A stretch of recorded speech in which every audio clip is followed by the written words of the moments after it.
วัสดีครับผมพอกันบรรยากาศครึ้มฟ้าครึ้มฝนเด้อพี่น้องมื้อนี้พอกันเสาร์วันที่24พฤศจิกายนปี65กับบรรยากาศฝนสิตกพี่น้องเมื่อคืนก็ลงยางหนักอยู่เมื่อคืนนี่สวัสดีทุกคนทุกท่านล่ะพี่น้องทั้งพี่น้องชาวไทยชาวลาวชาวต่างประเทศมาเลาะปลาน้ำกันพี่น้องมื้อนี้สิได้สิมานบ่หลักๆก็สิเป็นเฮ็ดนาขาวเฮ็ดขาวดินล่ะพี่น้องช่วงนี้ส่วนเฮ็ดอื่นล่อรุ่นอีกบ่โดนดอกพี่น้องบรรยากาศครึ้มฟ้าครึ้มฝนเด้อพี่น้องมื้อนี้เบิ่งเมฆยังไหลยาวๆอยู่พุ่นเสาร์วันที่24พี่น้อง24พฤศจิกายนปี65เดินทางรอปลาคือเก่าล่ะพี่น้องหลังจากมีฝนเมื่อคืนนี่ก็ตกเด้อพี่น้องฝนประมาณ6 ทุ่มเศษอยู่บ้านลงยางหนักอยู่ป่านี่เบิ่งร่องรอยแล้วบ่หนักปานใดพี่น้องมาลุ้นรอปลาน้ำกันพี่น้องมื้อนี้กับยายเกดคือเก่าสวัสดีค่ะเบิ่งในพี่น้องแม่เฮ็ดหนาขาวเป็นขาวๆเป็นขาวๆเลยพี่น้องเบิ่งแน่พุ่นสิเริ่มร้ายขึ้นเรื่อยๆเนาะยายเกดแม่นจ้าเริ่มเห็นร้ายขึ้นเรื่อยเลยเด้อพี่น้องเฮ็ดหน้าขาวเฮ็ดขาวดินเบิ่งจุ่มขึ้นใหม่ๆพี่น้องนั่นเป็นขาวๆอยู่แนมไปทางลุมดอกหนาเนาะหนาขึ้นเรื่อยแล้วพี่น้องเฮ็ดเก็บเฮ็ดหนาขาวไปก่อนเด้อพี่น้องรอลุ้นเฮ็ดอื่นเนาะเกิดว่าบ่มีหยังมีแต่เฮ็ดมันตั้งกระตาใส่เฮ็ดบ่โอ้ดอกยางงามเท่านั้นไปสิตั้งใจเนาะขาใหญ่ปานนี้ดอกหนาขาใหญ่พี่น้องอยู่นี่เอาทางไหนก่อนเอาพี่ละเอาอุ้ยบ่ฮู้ลายเด้อพี่น้องมันลายคักเด้อพี่น้องพูนลุยอย่างเดียวยายเกดอุ้ยขาเอากล่องยาวๆแต่สะอ่อนคักนึงว่ะว่าจะโดนฝนพี่น้องพูนเป็นขาวๆอยู่พูนแม่นเบิดยังว่ะเกิดดีคักปลานี่เอาเป็นกล่องยาวๆเด้อพี่น้องพี่น้องเบิ่งบรรยากาศการย่างเก็บน้ำถ้าเห็นแต่มือมันก็คือจังโมเมนต์เน็ตหลากหลายน้อยยายเกดแม่นจ้านี่ให้เห็นย่างเก็บจังสี่พี่น้องหมายถึงว่าเฮ็ดหลายอีหลีพุ่นพี่จิวใหม่ๆเอาบ่นี่เอาแล้วเนาะจิวเมื่อๆยายเกดตัวหน่อยมันเอาไว้เนาะอื่นมาเอาใหม่มึงแน่พี่ตัวหน่อยมันเกิดใหม่เบิดมือนี่แห้งขี้หลายเด้อพี่น้องเฮ็ดนี่พูดตัวนี้เอาเด้อเอาพูด2 ดอกตาสะอ่อนเนาะขาดว่าเฮ็ดหน้าขาวแล้วต่อไปก็สิมีเฮ็ดโดนตามมาอยู่ดอกพี่น้องดอกงามงามเนาะใหม่ขาวจนสะท้อนกล่องลุยเลยบรรยากาศเป็นตาลงเม็ดแต่น้อ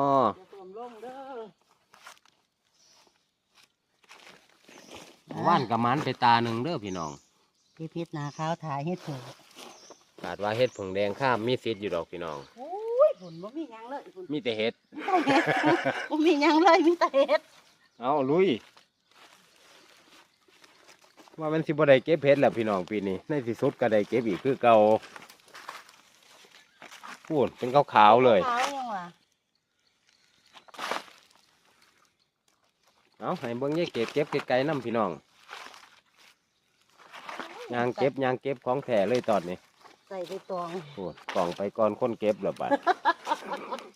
คนเห็นขาวๆอยู่พุ่นเป็นขาวๆเลยพู้ยยายเก็บเบิ่งแน่ยังไปคักแท้พูนปัดแมนเบิดเลยพี่น้องตอนไหนยายเก็บพูนเอามือว่านตำหนึ่งมือนี่ตำหนึ่งเลิกพี่น้องออกซ้ำคักว่าหมู่ว่านเริ่มเห็นหลายขึ้นเลยแม่นปวดเป็นขาวๆอยู่เฮ็ดหนาขาวก็ดีหลังจากเฮ็ดหนาขาวแล้วค่ะว่าขาดว่าสิมีเฮ็ดอื่นล่ะพี่น้องตามมาพวกเฮ็ดผึ่งออกแท้เฮ็ดผึ่งเฮ็ดร่วมทั่วไปหลังจากนั้นค่อยสิเป็นเฮ็ดบดออกพร้อมกันได้เนาะออกพร้อมกันเอาเป็นกล่องยาวๆเลยเด้อพี่น้องปวดใจเย็นยายเกดมันเสียเพชรไม่อีหยังเลยเฮ็ดหยังนั่นเฮ็ดองนกบ่แม่นบ่โอ้คล้ายๆเฮ็ดละโงกกันเฮ็ดพี่เบื่อเฮ็ดหัวหนามเอาเฮ็ดตัวนี้ออกถ้าเบิ่งเด้อวิสิตรุ่นเฮ็ดละโงกได้แม่นเฮ็ดหัวหนามเกิดนี่เฮ็ดละโงกเกิดแต่ว่าก็บ่เคยมีประวัติได้ล่ะเดือนพฤศจิกาเอาพี่ก่อน ตกลงกันมันได้เด้อย างเซินเลยพี่น้องบ้านนี้ปวดเพิ่นเห็นเป็นขาวๆอยู่ ไอ้สิบ่เซินเนาะ เอาลุยเลย แน่พี่ มีแต่จุ่มงาม โอ้ยออกคากออกแน่คันฝนมาห่ำเนาะพี่แม่นเบิดพี่โอ้ยจะสิเอาตัวใด ๆน่ะพี่น้องอุณหภูมิใดเกิดเร็วคาเขต มาเด้อจ้าเก็บเห็ดน้ำใจเกดเด้อ นี่พี่น้องจี้ขึ้นไม้นี่เป็น ว่าแต่ ขาวๆอยู่ ถือฝน โคตร ถือฝนบ่ได้ได้เห็ดปลานี่ ปลานี่ปลาสมบูรณ์พี่น้อง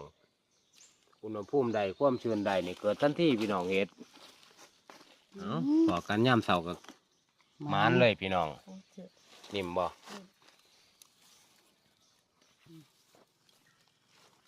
เอาจูงขึ้นไม้พี่น้องอุ้ยขาวจนสะท้อนเด้อพี่น้องโอ้น่ะแบบเดียวได้แกงเลยเด้อพี่น้อง แก นะ งแล้ว เอา ได้ จี นะ หน่อยมันคือหลายแต่ยัง หลายยังวะ นี่จีหน่อยๆมันนี่ เอา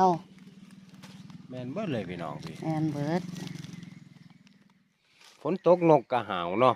ห้องแซวเลย ตกกระหาวคนกระ คนกระหาวคือกันเฮ็ดกระหาวพี่น้องสองดอกได้บ่ ได้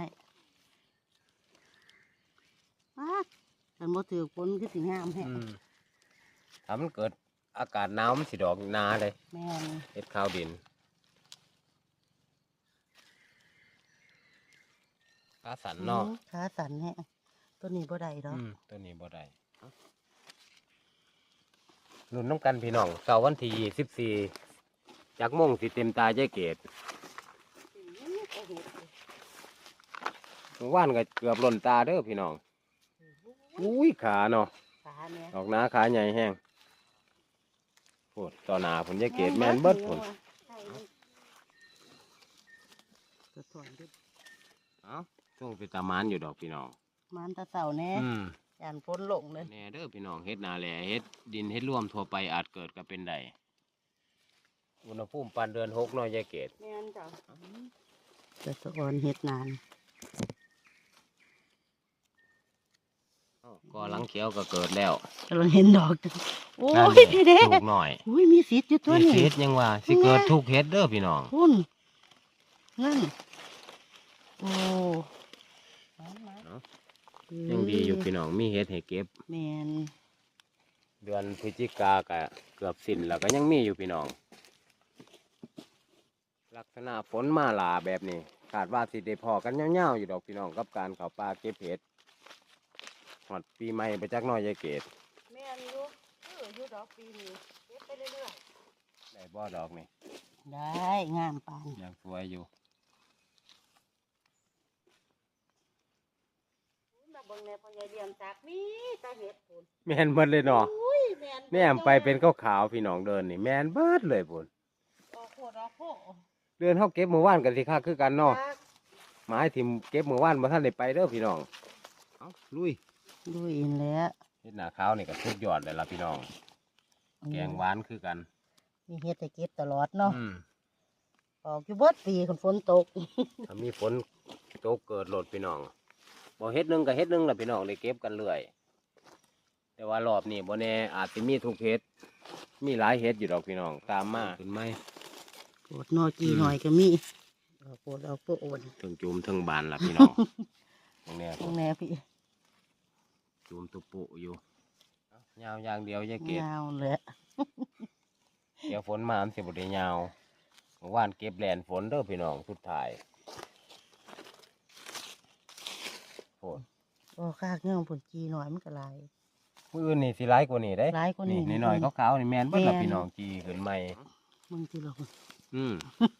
แต่ขึ้นใหม่นี่ มือเอาทางหนึ่ง เอาทางหนึ่งอุ้ยพี่ ตาอ่อนสอนแฮงเนาะ เออพี่ หลักใหญ่ย่ำได้ล่ะพุ่น โม่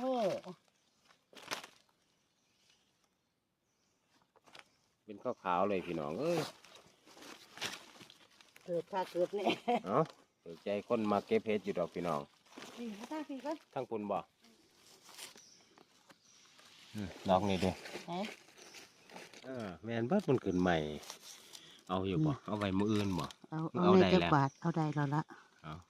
ลุยเป็นลุยเฮามานี่ เฮ็ดลายกับตาเบิดตัวหอนเมียได้พี่น้อง มันเป็นเฮ็ดเพิ่นก็ว่าเฮ็ด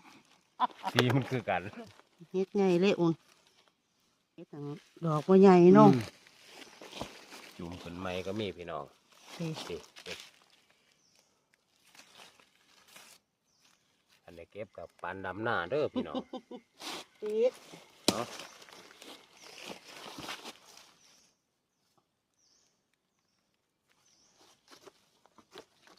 ดอกงามอยู่หนักโดนฝนเนาะ ตอนนี้ก็มืดคืมไม่อีกแล้วเด้อพี่น้องทำอยู่ ดอกมันหนาดี ดอกหนา ผมนี่มืออื่นสิหลายเนาะ แม่น จีหน่อยก็ลังแตกดอกงามอยู่ฝนก็สีหน่อยเด้อบ้านนี้ เอาจุ่มให้ เขาเตือนนักได้เหมือนในวันที่สีเนาะมัน เกิดเป็นยุ่มเลยปันเห็ดเผื่อไอ้ปัวไก่หน่อยบ้านนี้เป็นหมูเลยพี่น้อง เฮ้ย เกิดขากอยุ่เนาะ เกิดคากหอมนี่ งาม นี่ หลาย ออกมาโฮมไม้เหมือนว่านเลยเด้อพี่น้อง โพดโพยัง เป็นก็ขาวอยู่ เป็น บ้าน ต้องขาว คือใหญ่เลี้ยวแต่แยกเก๋ โอ้ยใหญ่เร็วได้เห็ดขาวดินเป็นเห็ดที่ ว่าน ใหญ่ เป็น เร็ จี วน น้อยๆพี่น้องพูดมืออื่นบานเต็มที่ได้นี่ แมนโอ้ยเกือบ ใช่ล่ะกับตั้งกระตาใส่ มันกล้าไปตองเด้ เอาพูดเป็นขาวๆเลยพี่น้องเลยเอาเก็บเห็ดบรรยากาศฝนหน่อยๆเด้อพี่น้องมาเนี่ย ว่าสิใส่เสียกันฝนกับพ่อกระเทอะ แต่บ่หนักหรอกเป็นฝนหมอกๆมึงแน่พี่น้องเป็นขาวๆเลยพูด มาร้ายแห้งยังไง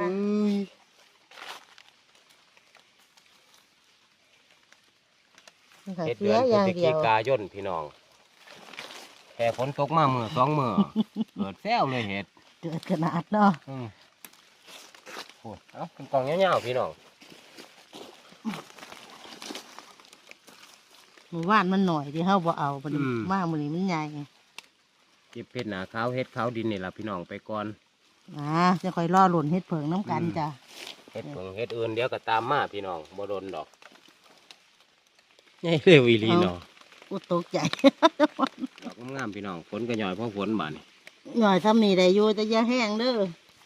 เอาสิ เอ้ยเนาะบางแน่พี่เรียกมาเลย เกิดปันหัวเดือน6เดือน7เด้อพี่น้องบาดนี่โอ้ย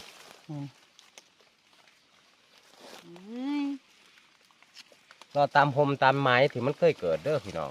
ว่ามันสิออกตัวเนาะ แต่ว่ากับประเด็นว่าที่เกิดทั่วไป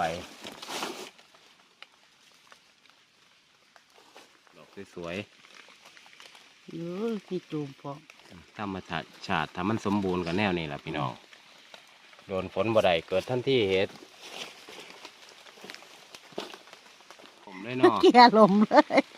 หายถึงหัวเพันอยู่หนีเนาะ ฝนหย่อยนักกันเลยแล้วสวย สมบูรณ์ ด ค่ะ อกหนาดีแห้งบ่ นี่ ดอกนี้งามอยู่เปลี่ยนไปอีกไม้หนึ่งพี่น้องยายเขตย่างก่อนล่ะ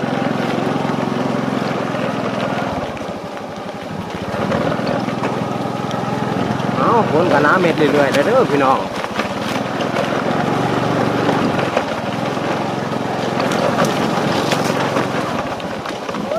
เป็นขาวๆเลยบ่อุ้ยเนาะอุ้ยเป็นขาวๆเลยพี่น้องเมืองแน่จอดรถใส่เลยพี่น้องแต่ละไม้เนี่ยมาเป็นขาวๆหลายแต่เสาสมบ่ หมู่บ้านก็เก็บเบิดอยู่ น้อง หมู่ เอาไว้ บ้าน กระ ว่า เถาเด่น แมนหมู่บ้านว่ามันเอาเบิดหรอเด้จูม พอห่มมันบ่โดนดอกพี่น้องเฮ็ดขาวดินมันเกิดเป็นโม ออกหมู่ใหญ่อีหลีเด้ เฮ็ดโมใหญ่คือกันกับเฮ็ดหลังแหล่เฮ็ดหนาแหล่นั่นล่ะ นี่มันออกบ้านขากได้มันตื่นฝนดอก ตื่นฝนดอกงามๆบ่ได้บ่ยายเกดดอก ได้แกงหวานได้พี่น้องแกงกินแล้วนี่แซ่บ ฝนก็หย่อยพอฝนคนก็เก็บเห็ดงามบ้านก็สวย เก็บอีกหลายมืออยู่เนาะ ได้เก็บลายมืออยู่ดอก ไข่ห คา น่ ด อย ว่าเบิดเดือนพุ่นล่ะพี่น้อง ไข่หน่อยมันบ่เอา ดอกน้อยมันเอาไว้ก่อนไว้เก็บมืออื่นคาดว่าสิได้พอกันยาวๆอยู่พี่น้องในรูปแบบเก็บเห็ด จนหอดสิ้นเดือนพฤศจิกาพุ่นล่ะพี่น้องต่อใส่ท่านว่าเนาะยายเกด แมนจ้า เนาะใส่ใบตองแมนเบิดด้วยน่ะ แมนอุ้ย พี่หน่อยมันกำลังขึ้นอยู่ใต้ใบตองนี่ดอกนึงนี่ตัวนี้บ่เอาบ่ ใช่ ก็จะเปิดขาวแวบโหลดนั่นเด้ โอ้ เอาสิมันเต็มตาคือเมื่อวานอยู่ดอกพี่น้องมื้อนี้ก็ได้ดอกงาม เปิดมาแห้งเด้อให้เต็มตาก่อน ๆใส่ไปตองเบิ่งบ่ดีบ่ แม เห็น น เนาะ เบิดผลยังวะนี่แต่เห็ด เอาดอกนั้นก่อนมาเด้อพี่น้องมาเก็บเห็ดน้ำยายเกดเด้อพี่น้องคากแห้งคุณเห็ดตื่นฝนเห็ดตื่นฝนเดือนพฤศจิกาพี่น้อง บาดแตะหมอสิบ่ออกเนาะ ทิมช่วงไปแป๊บหนึง โอ้ยเดี๋ยวได้ นี่เอาไหลกล่องยาวๆเลยล่ะพี่น้องนี่ดอกงามๆ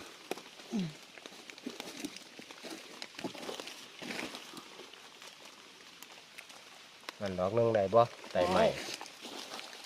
โอ้บ่ได้ บ่ได้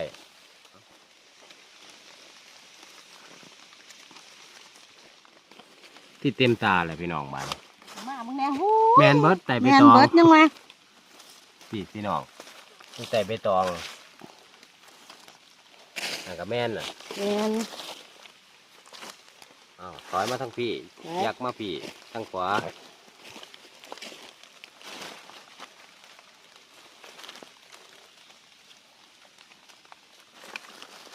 ทางซ้าย โอ้ย ไปกล่องเงี้ยวๆพี่น้อง คักเนาะ เบื้องตาบ่นี่ โอ้ยเก็บ เกือบ แล้ว เต็มเลยเด้อพี่น้องกายเคืองแล้ว เป็นเห็ดนาขาวเห็ดขาวดินล้วนๆเลยพี่น้อง ส่วนเห็ดอื่นรออีกบ่เกิน2-3 มื้อหรอกพี่น้องคาดว่าตามมาแท้แน่นอนพิษเราอยากเด้อพี่น้องสภาพอากาศทุกมื้อนี่ลักษณะการเกิดก็เกิดตามป่าสะแบงห่มสะแบงเด้อพี่น้องนี่บัดต้นสะแบงกำลังเริ่มสิลนใบ ตัวสองสีจมูกดีเนาะ พอว่าข้างในดอกงามอยู่ตัวละ งาม เพียงเนาะ ดีขนาด ปาน ดี โคบ ปานนี้ยังเห็นอยู่ ต้นไม้นี่ก็บ่ธรรมดาพี่น้องคุณมีแต่ดอกงาม เนาะเฮ้ย ๆรอตามห่มตามไม้เด้อพี่น้องมึงแน่ผมขึ้นไม้ยะเกศจุงงามแห้ง แล้ว ของจุงงาม ขอคักออกแน่เด้อเห็ด ๆทางหลังยะเกศดอกหนึง สอง ตองบ่ จุ่มสาม เมื่อวานเป็นขาวๆอยู่ได้เนาะ แมน ดอกงามๆพี่น้อง โอ้ยขาแมนนั้นตันนี่เด้อ ดอกนาขาใหญ่นอนอยู่นี่ โอ้ ปะ ย ขาแม่ขาเหยาวอาดหลาดเลย ได้โอ้ย โอ้เฮ็ดอยู่นี่ดอกนาเนาะดอกสวยๆพี่น้อง อื้อ การหาหอยเดือหอยง่ายตอนนี้หยุดไว้ก่อนเน้อยยะเกศ หยุดก่อนสองดอกมันต้ เอา น 2 ดอกกัน ฝนตกหายังบ่ได้ดอก ลุยเฮ็ดก่อนพี่น้องบาดนี้อีกดอกหนึง ดอกหนาเนาะ ดอกนาเฮ็ดอยู่นี่เกือบเต็มตาแล้วเนาะ เกือบแล้ว เอาถือว่าหมานอยู่เด้อพี่น้องเห็ดดอกงามแม่งมัน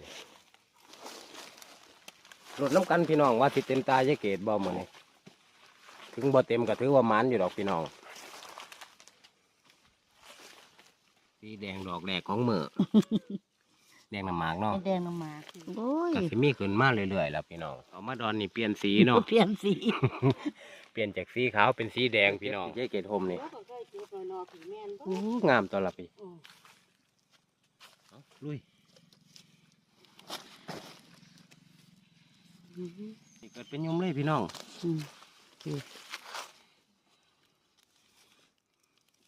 แต่ก็บ่เกิดทั่วเนาะยายเก บ่ ศ บ่ออกเป็น บาง ห ห่ ง มบ่เกิดเด้อพี่น้อง โอ้มันก็ดอกหน่อยเดียวหึ ดอกเห็ด ดอกบ่พ่อฝนบ่ มันฝนเกินบ่ แม่นบ่บ่พอฝนตกอยู่เลย เนาะพี่ยายเกศ โอ้ พี่ ยโอ้ยอย่าเอาตัวไว้หน่อย หน่อยแห้งบ่ เออ เกิดหลายแต่ว่าดอกบ่ใหญ่เนาะอ แม่ ยู่นี่ น เนาะ เป็นเห็ดดอกบัวใหญ่ บ่ใหญ่แกงแสบคือกันล่ะพี่น้องพี่ได้บ่ บ่ต้นบ่ได้ บ่เอาบ่เอาตัวนี้บ่ มันได้อยู่อีบางเน็ตอยู่มันน้อย จุ่มขึ้นใหม่เนาะ ๆ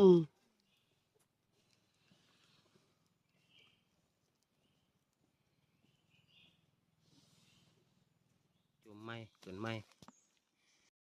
2 ดอกงามๆพี่น้อง ดอกงามอยู่เนาะ เอาคือสิเศร้าตกแต่พี่น้องแดดมาแล้ว แดดมาก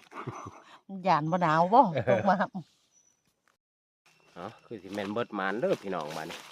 ไปทั่วทุกไม้ล่ะมันก็เกิดร้ายอยู่พี่น้องแต่มันก็ร้ายเป็นบางหมเกิดบ่ทั่วทุกหมถ้าหูไม้ก็พอได้แกงอยู่ดอกพี่น้องว่าสิเอาเต็มตาบ่เต็มพี่น้องมื้อนี้หลังจากปล่อยคลิปแล้วพี่น้องเพิ่นก็มากันหลายอยู่นั่งเมื่อแล้วขึ้น เห็นทางเมื่อแล้วพี่น้องก็นั่งอย่างกันเอาไปเบิ่งยอดเฮ็ดที่ใดที่หมันพี่น้องตอนนี้ก็อยู่2 โมงกับ3 โมงบ่เจ๊เกต แม่นจ้ะ มันแต่เสาอยู่เด้อพี่น้องมื้อนี้พูนเกือบเต็มตาพี่น้อง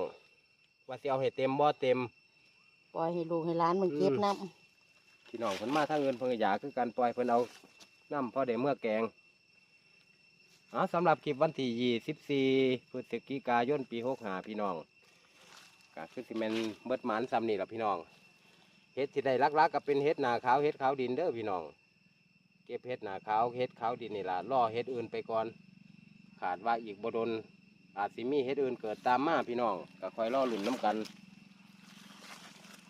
หลังจากนี้ก็สิแม่นกลับบ้านละพี่น้องชื่นชอบวิดีโอจังไหนก็ซอยกดไลค์กดแชร์กดติดตามกดกระดิ่งเพื่อรับการแจ้งเตือนคลิปใหม่ๆจากคนส่องปล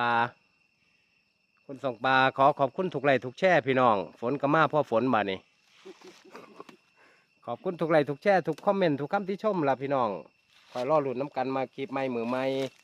สำหรับคลิปนี้กลับบ้านก่อนพี่น้องว่าวหลายใหญ่ห่างบ่ได้ฝนสิมาพี่น้องเอาใจเกต ำสวัสดีค่ะ ไปกินข้าวเสาอยู่บ้านเนาะเฮา แม่น พายมาเมื่อย พ่ายมาเจียรอปลาซื่อๆดอกพี่น้องเขาก็ได้บ่มีเวลาได้กินฝนก็สิตกไปกลับบ้านพี่น้องมานี่ขอบคุณทุกไลค์ทุกแชร์พี่น้องสวัสดีครับผม